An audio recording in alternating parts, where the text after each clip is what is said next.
the feast of the entry of the Most Holy Mother of God into the temple.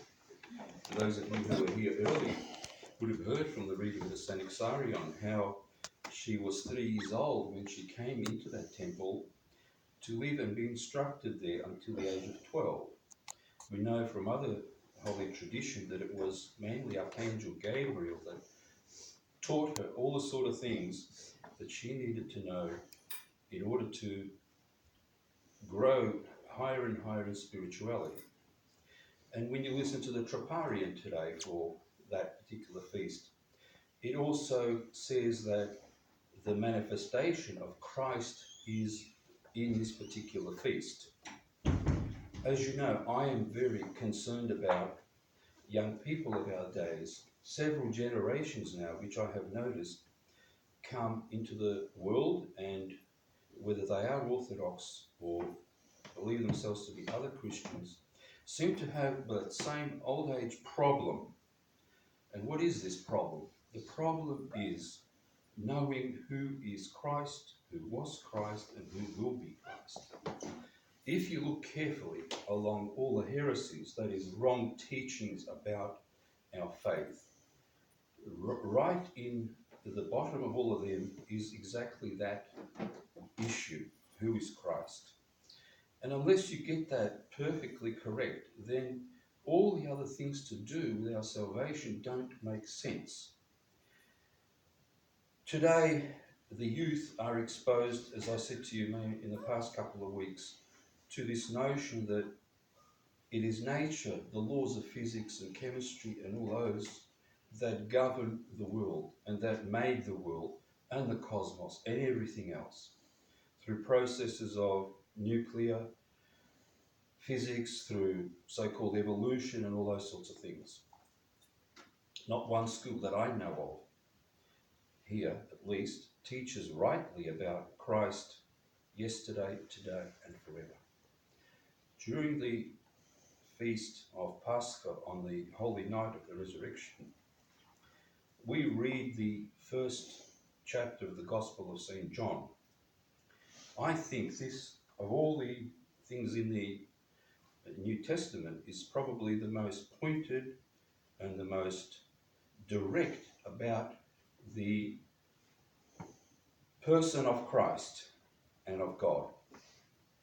I'd like to just go through it with you, because during the Paschal night we tend to read it in many languages, sometimes 9 or 12 languages we once had in which it was read, and there's not much time to say something about it because people are tired. It's already 2 or 3 a.m. in the morning.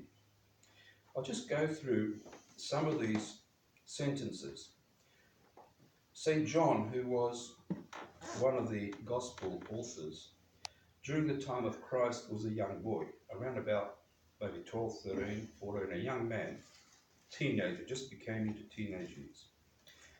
And he was pure. He was not corrupted by all the things of the world and all the teachings that may have been wrongly dealt to people at those times. And therefore he accepted Christ, and Christ says that he was the Christ closest to him, the most beloved of Christ. Not because Christ had a sort of a measure that I love this one more than that one or something, but in the sense that, as we hear in the Beatitude, those who are pure in heart will see God. And that's why St. John was able to see God, see the depth which the other apostles did not see at that time until it was revealed to them after the descent of the Holy Spirit. And he was also the one who put his head on Christ's breast and said, who is the one that's going to betray you? St. John lived for many years, I think over 100 years, and he wrote the Gospel of St. John, several letters, and the last book of the New Testament being the Revelation or the Apocalypse, which tells us about things which are still to come. Some of those have been fulfilled, but many still have not. In any case, I can't see why, even amongst the Orthodox people, there is still debate and still uncertainty about who is Christ. St. John writes, "In the beginning was the Logos, and the Logos was with God, and the Logos was God." Logos is a Greek word. In English, we often translate it as word, but word is sort of rather limited because by the word that we mean, it's not the word that we sort of get used to in our day-to-day conversations, but word with power, word with deed, word with strength, such strength that it does not need to be written. A logos is sort of like a manifestation, a going out, sort of a procession to materialism, something that we can see and behold and touch. In other words, in the beginning was this Logos. It was with God and it was God. It's so plain. What is the problem with people today? Christians that are not Orthodox, what is their problem? Do they not read this? This one was in the beginning with God. All things came into being through him. And without him, not even one thing came into being that have come to be. There's your refutation against evolution, natural selections, and all those sorts of things. Everything came from this Logos, this word. In him was life, and the life was the light of men, and the light shineth in darkness, and the darkness overcame it not.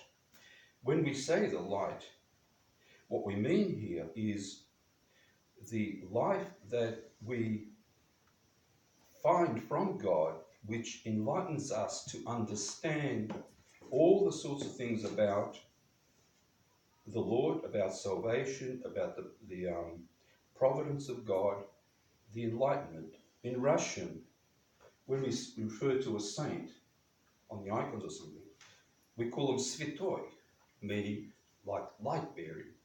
You know, they have all the truth. They understand the mysteries of God.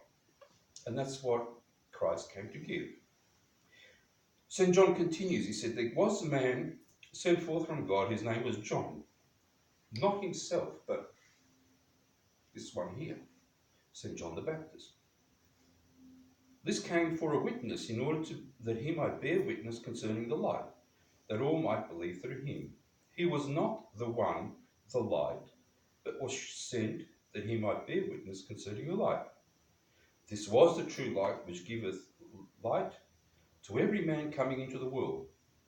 He was in the world came into being through him, and the world knew him not. Just as we read today in the Gospel regarding the Mother of God. A woman who had bent over for 18 years, crippled, could not stand straight. Christ cured her on the Sabbath. And what do you think? The Sanhedrin, the high priests of the temple, started to criticize him, said, "What are you doing on the Sabbath? You know, come on another day to cure this person." In other words, they do not know God, and they never knew him, and will not know him unless they come to that understanding. Because he says here, he came to his own, and his own received him not. Who are they? The own that he received him not. Well, we know that today they dwell in Israel, mostly in New York, and other places around the world. And they have been responsible for many of the sort of machinations through the world on account of their grip upon financial systems and all those sorts of things. They did not want to accept Christ, who came to give us other worldliness, but they wanted a Christ, the Messiah, that give them this worldliness.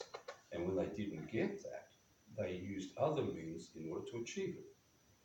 And that's going to culminate in that great apocalypse, which St. John the theologian, the same author, talks about in the last book of the New Testament. That battle between the satanic powers, the angelic world, between Christ and Antichrist. But then he says, as many as did receive him, to them he gave power to become children of God, to those who believe in his name, who are begotten not of blood, nor of the will of the flesh, nor of the will of man, but of God. In the conversation with Nicodemus in the same book by St. John the Theologian, same gospel, Nicodemus, who was a priest in the temple, came secretly at night to Christ and asked him about salvation. And Christ said, you have to be born again. And he said, what do you mean?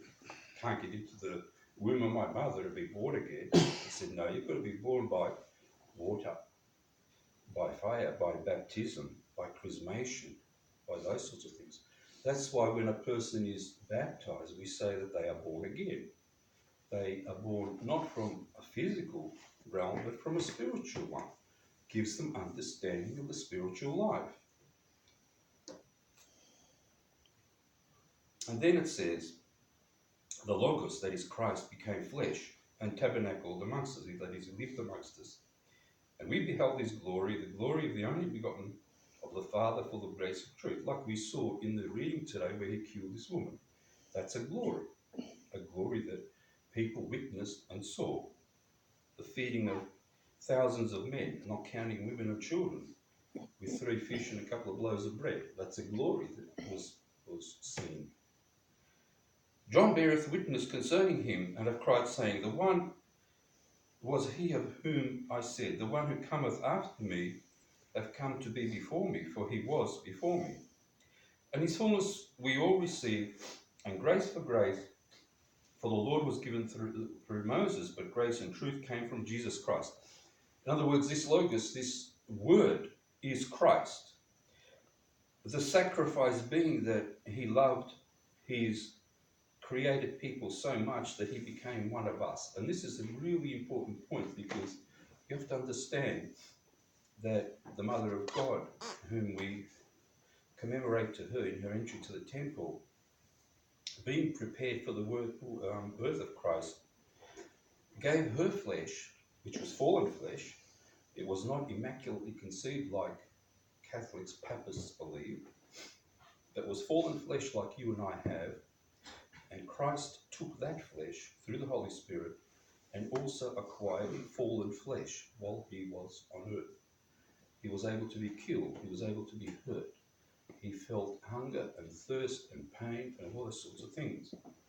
He did not come into the world already in the resurrected state. That came later on. The state that Adam and Eve were before they fell, and the state that we look for after the resurrection, where there will be no more of this death and no more of this rot and pain and sorrow and suffering. Therefore he became fully man. And this is what they can't understand. So many heresies, so many wrong teachings. Oh, Christ was not God, he was just a person who had special gifts. Oh, Christ was not really born of a virgin, he was born of a woman married to Joseph, who was about 80 years old, and she was 12. How ridiculous is that? On and on and on it goes. To this very day, I meet people, old and young, who have no idea, and yet it's here. Don't they read it? Don't they look at it? Don't they examine it? And at schools, you come out of school or university, if you've done a course no matter what, especially in sciences, you come out thinking that nature is God, because everything falls into the laws of Newton and Einstein and all those sorts of people. The laws of rot, as I've said to you, the laws of decay, the laws of everything turning down, unwinding and going further and further and further into the depths of non-existence, which God is going to bring it all to pass with a new heaven and a new earth. I have given you a few hints. It is up to you and to your children to, yes, study what the world teaches. That's fine. You have to understand that. But put it into the context and reject those things which are not in line with what the Lord teaches. And this chapter in St. John, the first chapter, it's also the first chapter in the first week of Pascha that we begin the cycle of gospel readings, very clearly puts it there, very clearly. I don't know why people to this day still have problems with this. Whether they are from the Papists or from the Protestants of various type, This is where their problem lies, always. You dig and scratch underneath. They have some problem with either the Mother of God, or with the person of Christ, or with his divinity, or with his humanity, or something like this. And that leads further and further them away from salvation. God help us that we understand this in our own life, that God is one of us, and adopts us, therefore, into his species, if you like, and allows us, through grace, to become gods, become godlike. That is from the gospel. St. Paul writes about that quite clearly. Why people don't understand that, I don't know. The gospel's translated now into every language conceivable, as far as I know, and still I miss the point. They even rewrite it. They rewrite it. Even the Orthodox rewrite it. I know already in the some of the jurisdictions of the world, they have left out certain things because they're politically incorrect, or because they want to change the teaching about it. You know, that is the unforgivable sin of blasphemy against the Holy Spirit. That is it.